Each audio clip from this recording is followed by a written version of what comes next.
preparing for this feast day, for this festival mass, I allowed myself to imagine our earliest missionaries from Lyon, Bishop Montpellier, Mother Aubert, St. Peter Chanel, and the early Marist missionaries standing in prayer during the Festival of Light, gathering as we do this day, bringing before our Blessed Mother all their hopes, their dreams and their fears. Though history does not record their presence at the festivals, we know their lives were deeply affected, illuminated by the same Marian faith that inspired Lyon's candles in the Festival of Light. Their faith was inspired by the intercession of the Mother of Jesus. It is now our call to celebrate the light that our Blessed Mother brings, a light that shines brightly in this graced season of the Jubilee of Hope.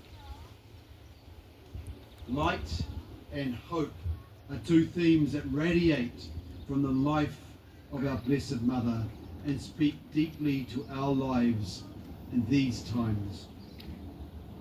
Mary is the living witness to hope. At every turn in her life, when the path was unclear, she faithfully carried hope in God's promise. Hope at the Annunciation, when she did not understand how God would fulfill His word in her. Hope when Simeon foretold a sword would pierce her heart, even as she held her child. Hope when Jesus was misunderstood and rejected by his own townspeople. And hope at the cross when all seemed lost.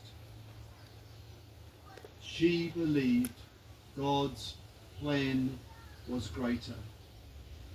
Her hope was not passive. It was courageous, persevering, and rooted in trust. Over the centuries, the Church has learned to place our hope in Mary. This year we have witnessed in a particular way during the death. This year we have witnessed this in a particular way during the death of Pope Francis and the election of Pope Leo. The world seemed to stand in silence as we journeyed through those sacred days. Our hearts reached out to our new pontiff, knowing the challenges facing the one elected as our shepherd.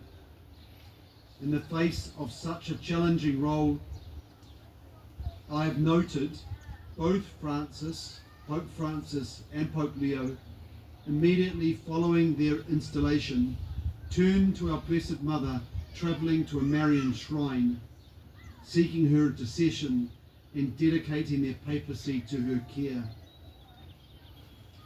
One of Pope Francis's final requests was to be laid to rest under her mantle in the Basilica of Mary Major, the preeminent shrine to Our Lady, the oldest Marian shrine in the West. In her they placed their hope, and so must we. The Festival of Light traces its heart back to Mary's protection during the dark days of the plague in Lyon. In gratitude, the city crowned its skyline with a golden image of Mary on Fourvière Hill. Each year, Lyon celebrates with candles and light, a tradition that has become a beacon of faith and beauty. Through Bishop Montpellier and the Beatitudes community, we have been invited to share in this story of light, not as mere observers or tourists, but as cooperators in God's plan to lead us from darkness into light. Mary was the cooperator par excellence. Her yes changed history. She surrendered her own plans and embraced God's mission fully. Her example has inspired countless others to take up the candle, the light of faith. This sanctuary, this festival bears witness to that rich history. Leon, Polycarp, Irenaeus, Pompelia, Susan Aubert, the Beatitudes community, lights of Mary that have lit our pilgrimage of faith in this land. But we know not everyone chooses to cooperate in God's plan. We know this in ourselves. We know this in our first reading today. Adam and Eve were called to cooperate, yet they chose against this. They broke the bond. Today we risk becoming a world of spectators with devices, with isolation, standing on the sidelines, commenting but not engaging, or even worse, operating alone, insisting on doing things my way. When we do this, we remain in the shadows. We become lost. I commend the Beatitudes community, and we celebrate today Father Larice. It's good to have you with us, Father. This time last year you were a deacon. Mm-hmm. It's incredible what the year of Jubilee can do. Mm-hmm. The Beatitudes community, we thank you for reminding us of our call to carry the light of Christ for others. And isn't it interesting, the sun has just come out as it goes away now, as we started the Mass. It is not easy, I know, to be a bearer of the light. It is much easier to stand on the sidelines. In the light of this festival and the hope of the Jubilee, we give thanks for the grace this year has brought. In the spirit of gratitude, I invite you now to pray in thanksgivings for the moments of light and faith that have blessed your year.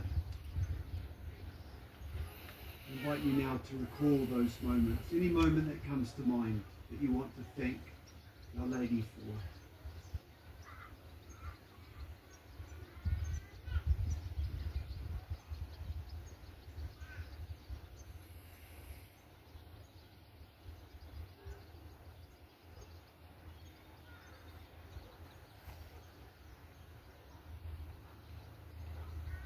And for those areas of pain, difficulty and failure, let's allow our Blessed Mother to bring her light, the light of her Son, into these areas. And again, I invite you to bring these areas to the feet of Mary now.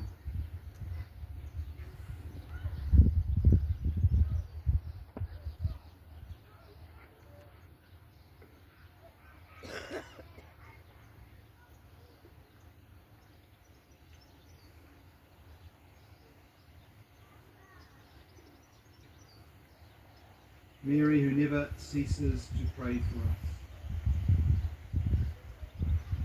us. Our late Pope Francis reminded us, Mary is the mother who helps us grow, who gives us hope, who reminds us that God never abandons us. Our early missionary fathers and mothers with all their challenges and heartaches, would never have imagined the fruit of their hope. What difference the light of their faith would make in our land. We now stand in that same light of Mary's intercession.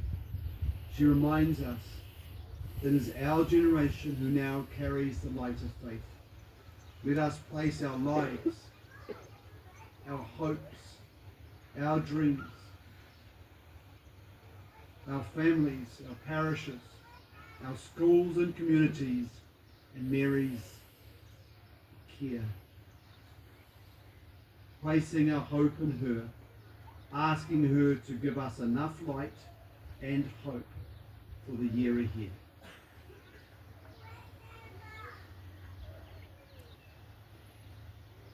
Our Blessed Mother of Fourvière, Pray for us. Saint John the Baptist, Pray for us.